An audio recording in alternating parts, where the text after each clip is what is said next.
All right, hi everyone. It's the end of March now, well, technically the start of April. What that means is it's that time of the month where I give like a content roundup to all of the people who sign up on my Patreon, including the free members, which I don't always do on video, but I want to give a mention for the things that are now available for people to download for free, including things that may not have been mentioned on video this month. Obviously, we've got the community material pack, which was mentioned, but a version of Biogen V10 is already available for free due to the patrons paying off the development time this month. It's an early test version with the full version coming, I believe the estimation is 2 to 3 months on the current wage. So that will be releasing for free at some point. So yeah, we'll just talk through it. If you don't know, I have this system where my Patreon fund decides how much time I spend working on free projects for the community. So these are things like the material pack, which become free to download when the development time has been paid for. You can see we've now got nearly 30,000 downloads on the community pack. For March, the fund was about £310.92. So this is calculated based on only what ends up coming through the PayPal account. So the dollar amount shown on the Patreon page may be a bit different if you did a conversion because, there's fees and all sorts of other stuff. So I only measure what ends up in the PayPal. This is a reduction of 3.26% from the previous month, and there is currently £696.85 of overtime remaining to pay. Due to the March fund, that generated 6 hours and 13 minutes, with a remaining 13 hours and 56 minutes of overtime left. Taking a quick look at the spreadsheet, what we can see here is that while the Community Material Pack V5 and Biogen V10 have been paid for, it looks like it will take 3 more monthly ticks before regular Biogen V10, my generative modeling add-on, becomes freely available for people. It is currently available on the Members Lounge in pre-release for Silver Tier patrons, but basically this is how the system works. The Patreon fund pays off the development time, and then when they're ready, they launch into being freely accessible for everyone. Okay, so like I mentioned, the Community Pack was released, so we did a video about that and a variety of shorts which were broken down. So you may have seen various shorts appearing on the platforms here talking about the individual materials that were contributed and added.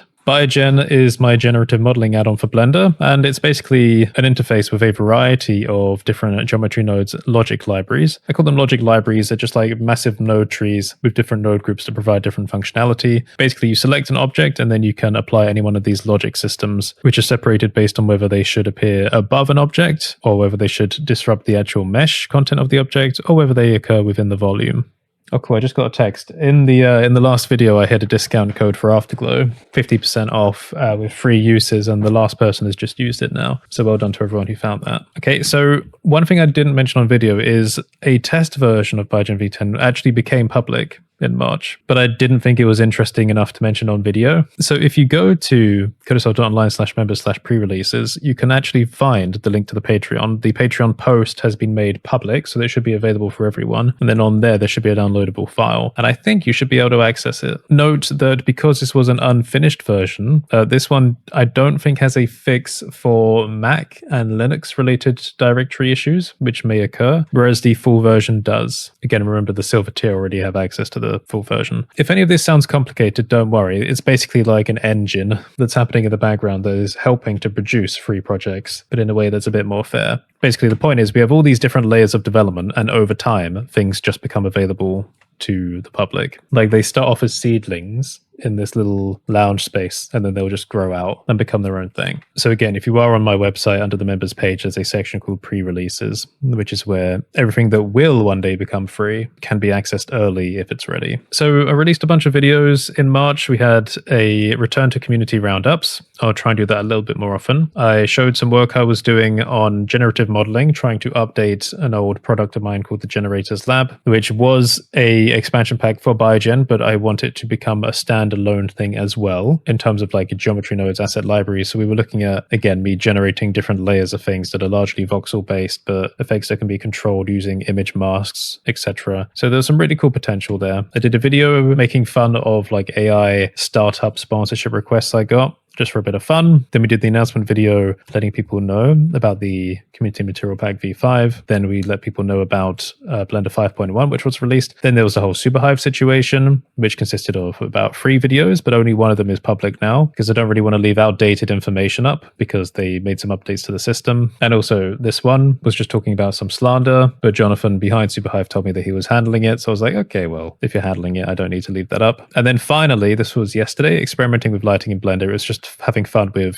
character models of they're called shells in the game. They're character models from Marathon, which is a Bungie game, and I had a lot of fun just playing with the lighting and, practice, experimentation. This was the one where I hid some discount codes for Afterglow. I might try and do that a bit more often, just hide little things for people in videos. Not necessarily to try and convince people to scrounge through them, but I like the idea of people that have been around and do actually like watching the experimental stuff can find something and get excited by that, I like that feeling. So there are a lot of shorts released this month. You can tell that I've got my shorts workflow pretty much nailed down now. A certain number of these were the start of my talent agency system. So remember I mentioned recently that people could apply and I will maybe try and find them work in my free time or just talk about them and then hope the work comes along from them or for them. It's a very slow thing to start because there's not much work going on in the community, but it's been nice trying to share people. So I managed to raise publicity for all of these people in March. Akramul Hassan Riyad, Alex Dragulsky, Jorg, Kate White, Natalie Vittoria, Alvin Larson, Joe Thornton, Skyjoes Bergerson, Ashley 3D, Aria Faith Jones, Caleb Rocha, Daniel Oakfield, and JV Cross Design. I currently have about 100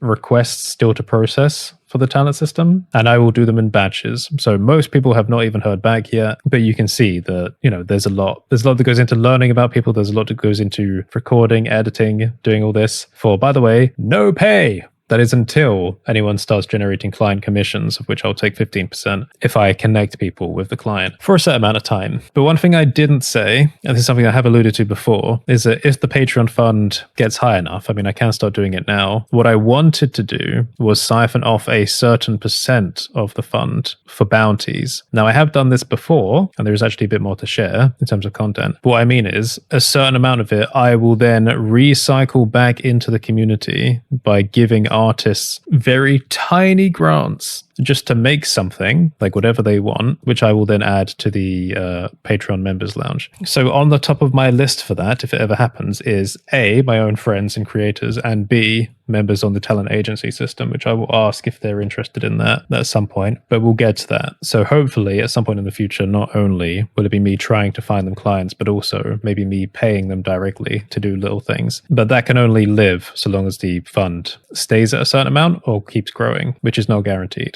What's also been happening, like I mentioned in relation to the Superhive stuff, I started talking to someone working on an alternative marketplace where people can sell content. It's not ready yet, but I was just providing some QA. The people behind it are super nice, not the most talkative people ever. I'm just kind of waiting for them to give me updates on bugs and then I'll move on to the next thing. And then I'll just kind of wait and see when they're ready to talk about it more. And then I'll share them on video when they actually want to get it off the ground. Also, I just want to note in case you missed it, we recently, this was the prior month, released a procedural choral pack for Blender. So that can also be found on Gumroad, which includes structural based chorals and then some extra life based effects, which you might expect to see around chorals, things like anemones, which can also be animated. So if you want to learn a bit more about geonodes or if you want some cool effects, just want to double let you know that that's available. So that was March. Overall, it was quite productive. Let's see how productive I can make April. So remember, curtisol.online/Patreon will give you some information. curtisol.online/members lounge will get you access to A, exclusive content, and B, all the pre-releases for free projects. Again, there's other stuff available to look at. Again, all of this contributes to making stuff that will become free to people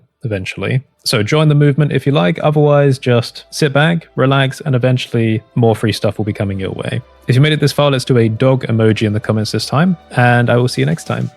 Today, I want to tell you about Sky Jones Bergerson. Sky is a mixed 3D and 2D artist with a wide range of skills, spanning areas of general post-production, such as compositing for 3D, 2D, and live-action footage, along with visual effects, including both 3D VFX and stylized 2D effects. This can even include motion graphics alongside 3D character animation with a particular emphasis on creature animation. This is demonstrated through the wide range of projects visible on their website, and in particular, an impressive passion project that caught my eye, known as Poké National, which brings Pokemon to life in a more realistic setting. If you would like to get in contact with Sky, you can do this in a couple of ways. You can either contact them directly or fill out the form on my services page and then I will connect you together. Otherwise, if there's any other work you need done and are having trouble finding an artist, then let me know and I'll see if I can find you someone from the talent pool. Thank you and have a great day.